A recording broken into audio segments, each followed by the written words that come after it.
Hezbollah का Israel पर सबसे बड़ा हमला। 4 सैनिकों की मौत से दहला इजराइल।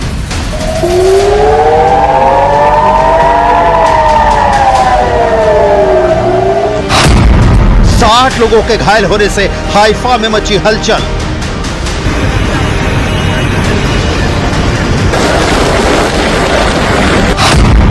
नसरल्लाह मारा गया लेकिन हिजबुल्लाह जिंदा है।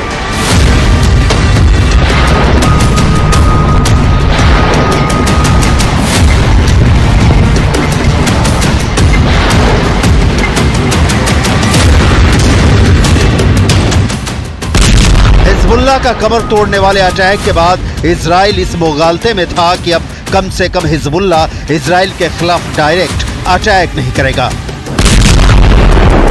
लेकिन हिजबुल्लाह ने ऐसा करारा जवाब दिया कि इजराइल के होश उड़ गए हैं।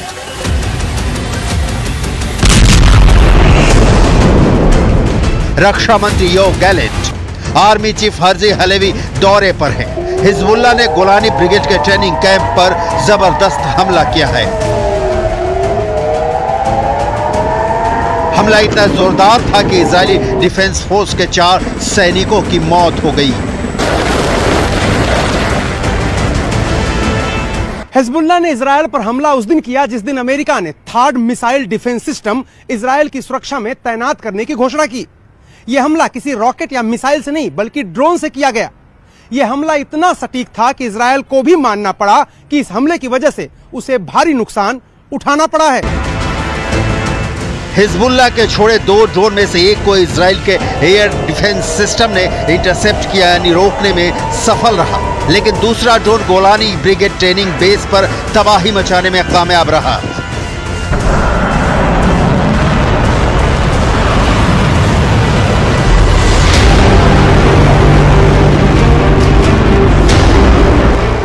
दो दिनों में इजराइल के खिलाफ हिजबुल्लाह का ये दूसरा हमला है।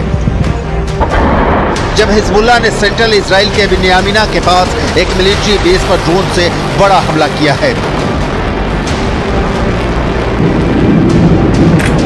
इजरायली मीडिया रिपोर्ट में कहा गया है कि इसने बेस के अंदर एक डाइनिंग हॉल को निशाना बनाया था। यह हमला उस वक्त हुआ जब इजराइल के सैनिक खाना खा रहे थे। कहा जा रहा है कि ड्रोन के आने के पहले कोई सायरन नहीं बजा था, जिससे सैनिकों को सुरक्षित होने का मौका नहीं मिला।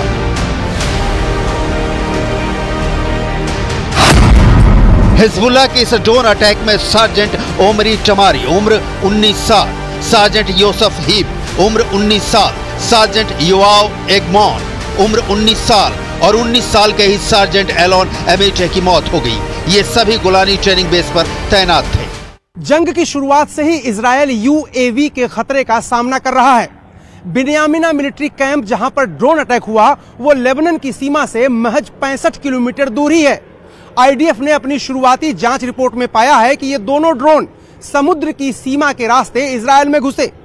ये दोनों ड्रोन मिरसाद थे, जिन्हें ईरान में अबाबिल टी भी कहा जाता है। मिरसाद ड्रोन हिजबुल्लाह का आत्मघाती ड्रोन है। मिरसाद 1 को ईरान के मोहजर 2 मॉडल के डिजाइन पर बनाया गया है।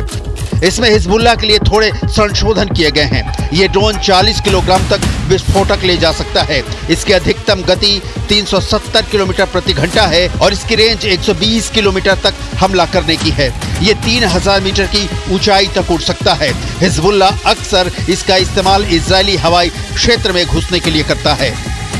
सबसे बड़ी बात यह है कि ड्रोन इजराइल के एयर डिफेंस सिस्टम को चकमा देने में सफल रहा। इजरायली वायुसेना के विमानों और हेलीकॉप्टर ने दूसरे ड्रोन का पीछा किया, लेकिन यह रडार से गायब हो गया। इजरायली सेना इसका पता नहीं लगा सकी क्योंकि शायद यह जमीन के बहुत करीब उड़ रहा था। अनुमान है कि रडार से गायब हुआ ड्रोन और हमला करने वाला ड्रोन दोनों एक ही थे।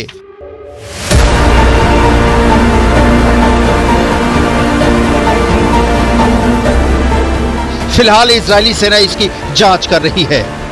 תוצאות קשות, יש נפגעים. בשלב שאנחנו נמצאים פה עכשיו שליטה מבצעית מלאה על האירוע. כל הנפגעים פונו לבתי החולים. אנחנו עכשיו עסוקים בליצור קשר עם משפחותיהם. כל החיילים בבסיס הונחו להתקשר הביתה ולעדכן את משפחותיהם שהם בסדר.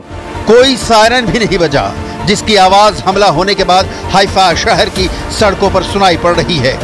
लिहाजा सैनिकों को संभलने का मौका भी नहीं मिला। जिस बिन्यामिन मिलिट्री बेस पर गोलानी ब्रिगेड को हिजबुल्लाह ने टारगेट किया, उसकी डिटेल भी देखिए। गोलानी ब्रिगेड इजरायली पैदल सेना का ही हिस्सा है। इसका गठन 28 फरवरी 1948 को हुआ था, जब ऊपरी गलील में लेबानोनी ब्रिगेड को 2 छोटे ब्रिगेड में विभाजित किया गया था। ये आईडीएफ में सबसे अधिक सुसज्जित ग्राउंड सेना इकाइयों में से एक है। इस ब्रिगेड को ग्राउंड ऑपरेशन को अंजाम देने के लिए जाना जाता है। 1948 के अरब इजरायली युद्ध के बाद गोलानी ब्रिगेड ने 1950 के दशक में कई ऑपरेशनों को अंजाम दिया। इजराइल पर ताजा हमले ने यह क्लियर कर दिया है कि इजराइल के इस दावे में 100% सच्चाई नजर नहीं आ रही है कि उसने हिजबुल्लाह के सारे टॉप कमांडर मार गिराए हैं और हिजबुल्लाह के ठिकानों पर लगातार हमले कर उसे करीब करीब ध्वस्त कर दिया है। इस बीच इजराइल में ईरान किस तरह से एक्टिव है, ग्राउंड जीरो से ताजा रिपोर्ट भी देख लीजिए। ईरान के लिए काम करने के शक में एक पति पत्नी को तेल अवीव में पकड़ा गया। इनको इजराइल के बड़े अधिकारियों को जान से मारने की जिम्मेदारी सौंपी गई थी। इनको कारों में आग लगाने का भी जिम्मा दिया गया था और कुछ हफ्ते पहले ही इनकी टेलीग्राम के जरिए भर्ती की गई थी। हिजबुल्लाह ने इजराइल के पोर्ट सिटी हाइफा को टारगेट कर रखा है। कुछ हफ्तों में सबसे ज्यादा रॉकेट हाइफा पर ही दागे गए हैं। दावा किया जा रहा है कि 10 प्रोजेक्टाइल लेबनान की सीमा से हाइफा की तरफ दागे गए हैं, जिनमें से ज्यादातर रॉकेट को इंटरसेप्ट कर लिया गया है, जबकि बाकी रॉकेट खुले इलाकों में गिरे हैं। इजराइल के हाइफा से आया एक चौंकाने वाला वीडियो देखिए। ये वीडियो हाइफा के होलसेल मार्केट का है, जहां लोग कामकाज में जुटे हैं, लेकिन तभी अचानक एक मिसाइल का टुकड़ा यहां गिरता है और यह शख्स घायल होने से बाल बाल बच जाता है। हिजबुल्लाह के हमले का करारा जवाब। इस बीच इजरायली एयरफोर्स ने दक्षिणी लेबनान में बहुत बड़ा हमला किया है। हिजबुल्लाह के 200 ठिकानों को तबाह कर दिया है। इन ठिकानों में launchers, anti tank launching position, military building और हथियार डिपो को टारगेट किया गया है। ये तस्वीर लेबनान के नबातीह की है, जहां कमर्शियल मार्केट पर भीषण हमला किया गया है। दक्षिणी लेबनान के नबातीह में भयानक तबाही हुई है। शहर में दूर दूर तक कोई नहीं दिखाई दे रहा है। सिर्फ तेज रफ्तार गाड़ियां और इजराइल के हमलों का बारूद सड़कों पर देखा जा सकता है। नबातीह दक्षिण लेबनान का एक बेहद अहम शहर है, लेकिन अब यह शहर किसी शमशान में तब्दील हो चुका है। लेबनान के नबातीह में जबरदस्त बमबारी हुई है। न्यूज़ 18 संवाददाता रिफत इस वक्त उसी इलाके में हैं। कैसा है नबातीह का हाल, आपको दिखाते हैं। नबातीह बहुत ही अहम शहर है साउथ बेरूत में, और ये बॉर्डर के साथ का एरिया है, और अभी भी ऊपर से जो है वो इजरायली ड्रोन घूम रहे हैं। मैं पूरी तरह से दिखाने की कोशिश करूंगा कि क्या कुछ तबाह हुआ है। ये नबातीह का एरिया है और नबातीह एक बड़ा मार्केट है, और इस मार्केट में अब हर तरफ से बर्बादी हुई है। यहाँ आप मुश्किल से ही किसी शख्स को देखेंगे। सारे लोग यहाँ से निकल चुके हैं, सिर्फ कुछ रेस्क्यू ऑपरेशन वाले लोग हैं। बाकी ये आप देख सकते हैं यहाँ पे क्या है हाल। सब कुछ यहाँ पे तहस नहस हो गया है। गाड़ियाँ, ये स्ट्रीट्स और ये सब तबाह हो गया है। ये देखिए, लेबनान का विध्वंस तय दिख रहा है, लेकिन इजराइल पर हिजबुल्लाह ने जिस तरह से हमला किया है, उसने सारे सवाल खड़े कर दिए हैं कि इजराइल इस इंतजार में बैठा है कि वो ईरान के खिलाफ पलटवार करेगा। और आलम यह है कि ईरान के प्रॉक्सी हिजबुल्लाह के हमले से ही इजराइल खुद को सुरक्षित नहीं रख पा रहा।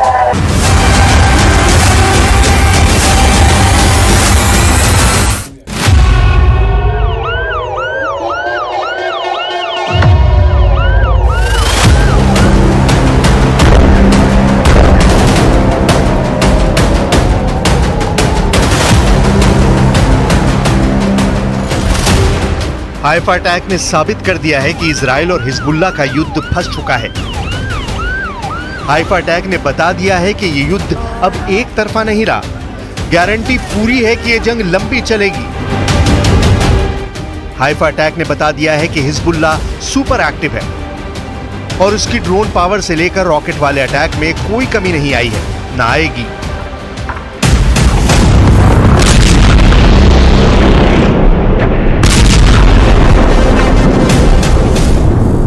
हाइफा में इजरायली अड्डों पर जिस तरह हिजबुल्लाह के ड्रोन फटे, वो नेतन्याहू की आर्मी के लिए बहुत बड़ा झटका कहा जा रहा है।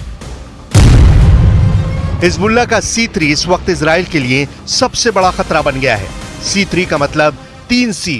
3C के मायने कमांड, कंट्रोल और कम्युनिकेशन। यानी हाइफा अटैक ने बता दिया है कि हिजबुल्लाह का C3 बरकरार है। अब सवाल उठ रहा है कि जो लीडरशिप और फोर्स का ऑर्डर हसन नसरल्लाह के वक्त मौजूद था, वो अब भी जिंदा है, या ये कहें कि हसन नसरल्लाह मरकर भी हिजबुल्लाह को कंट्रोल कर रहा है। यही मैसेज पूरी दुनिया को जा रहा है।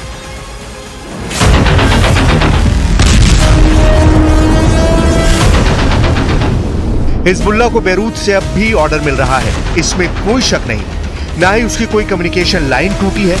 उसके हथियारों ने अब भी इजराइल को अपने टारगेट पर लिया हुआ है।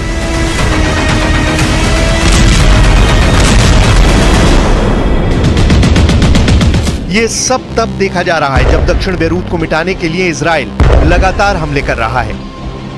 दक्षिण बैरूत की कोई सड़क ऐसी नहीं बची जहां पर गिरी हुई बिल्डिंग का मलबा नहीं नजर आता। लेबनान में इजराइल की बमबारी से 2300 से ज्यादा लोग मारे जा चुके हैं, जबकि घायलों की तादाद 11,000 पहुंच चुकी है।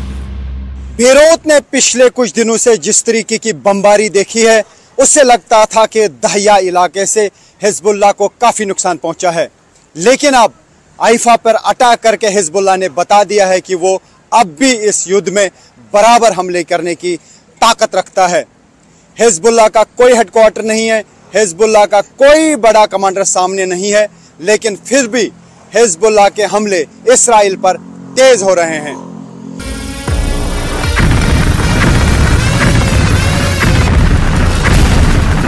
हिजबुल्लाह का मकसद साफ है और हाइफा से आने वाली तस्वीरें उसके मकसद को पूरा भी कर रही हैं। हाइफा की सड़कों पर एम्बुलेंस और मिलिट्री की गाड़ियों को दौड़ता हुआ देखकर पूरा इजराइल ही नहीं, अब दुनिया पूछ रही है कि हसन नसरल्लाह और उनके कमांडरों को मारने के बाद भी हिजबुल्लाह का नेटवर्क कैसे चल रहा है।